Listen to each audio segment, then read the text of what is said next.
Magandang araw po sa ating mga Boka Tribes na ngayon po naman ay po pwedeng nanonood o makapanood ng ating video na ito. Mga Boka Tribes, ang atin pong pag-uusapan tungkol po sa video ito, yun po nagiging kilos nito pong si Attorney Harold Respicio na sa kasalukuyan po ay Vice Mayor ng Mercedes Isabela. Kasi mga Boka Tribes, ilan din po sa mga tunay na mga Ilocano ang mga nagsasabi na nagiging malabis daw po itong si Vice Mayor Respicio sa kanyang pagpapahayag dito laban po kay Pangulong Bongbong Marcos. At di umano mga Boka Tribes, ayon pa po sa mga tunay na Ilocano, eto daw po namang si Ginoong Respicio o si Vice Mayor Respicio ay hindi po isang taal o hindi po isang likas na Ilocano, sapagkat ayon po sa kanila, ito raw po ay isang ibanag. Gayunman maging ibanag man po ito o tunay na Ilocano, tayo naman po ilabas doon po sa puntong yon.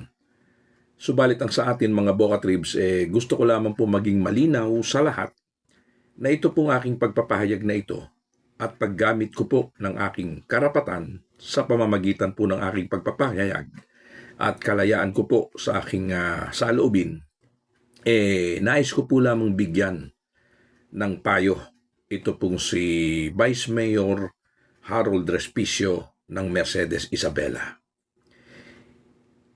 Vice Mayor, marami po nakakapansin na masyado po ngayon ang iyong paglutang sa politika. Marami rin po nakakapansin na tila po yata meron kayong hinahangad na isang posisyon na higit na mas mataas kaysa sa pagiging Vice Mayor. Kung totoo po, mga Boka Tribes, na kayo may hinahangad na higit na mas mataas na posisyon sa pagiging Vice Mayor, sa pagkakataon pong ito, hayaan po ninyo na kayo'y aking bigyan ng payo at baka po sakaling makatulong sa inyo. Alalahanin ninyo, Attorney Respicio, ng politika po ay hindi po bilang sa pagbabawas ng mga taong po pwedeng tumangkilik sa inyo. Subalit ang politika po ay bilang sa pagdadagdag ng mga taong po pwedeng sumama sa inyo. Kung mismong sa Ilocos o sa mga Ilocano na sinasabi ninyo na kayo ay mismong taga-roon din, baka mamaya hindi kayo tangkilikin. Baka yan ay makabawas sa inyong boto. Mas makabubuti sa inyo, Ginoong Respicio, kung kayo po man ay magsasalita ng anuman pong bagay na may kinalaman po sa ating Pangulo, huwag po kayong magdamay ng isang grupo o samahan. Katulad po ng idinadamay ninyo ang mga Ilocano o ang Solid North na sinasabi, ang nangyayari, naghihinampo sila sa inyo. Nagagalit sila, nagre-react sila.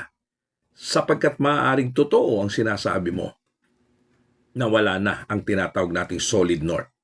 Pero gusto kong malaman mo na sa kasalukuyan, higit pa rin sa mga sa Norte ang naniniwala kay Pangulong Bongbong Marcos.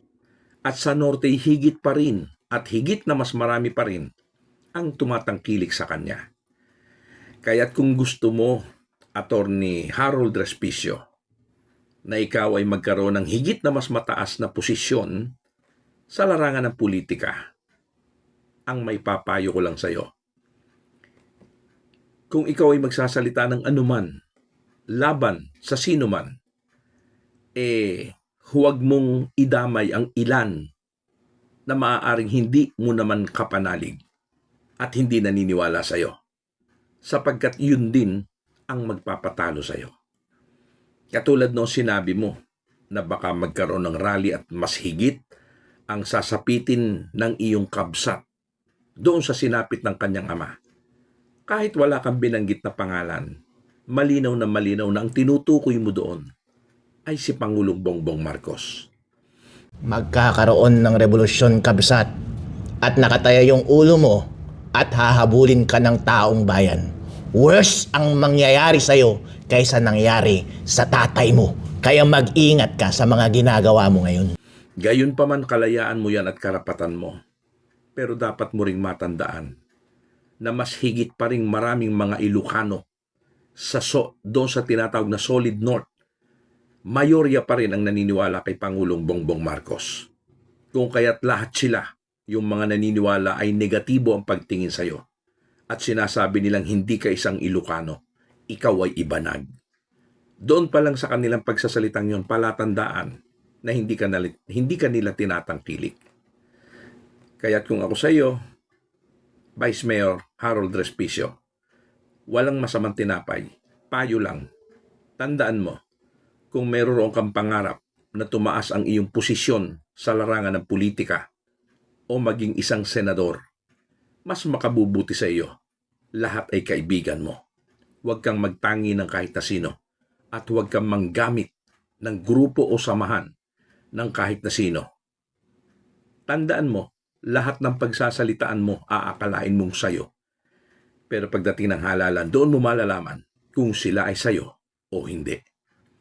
Tatandaan mo, Vice Mayor Harold Respicio, marami ng mga Ilocano ang naghihinampo at nagagalit sa iyo.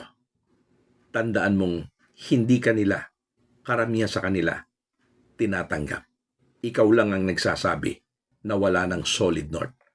Maaaring wala na, pero mayorya pa rin ng mga taga-Norte ay sumasama kay Pangulong Bongbong Marcos. At yun ang totoo. Kabsat. Yun lamang. Maraming salamat.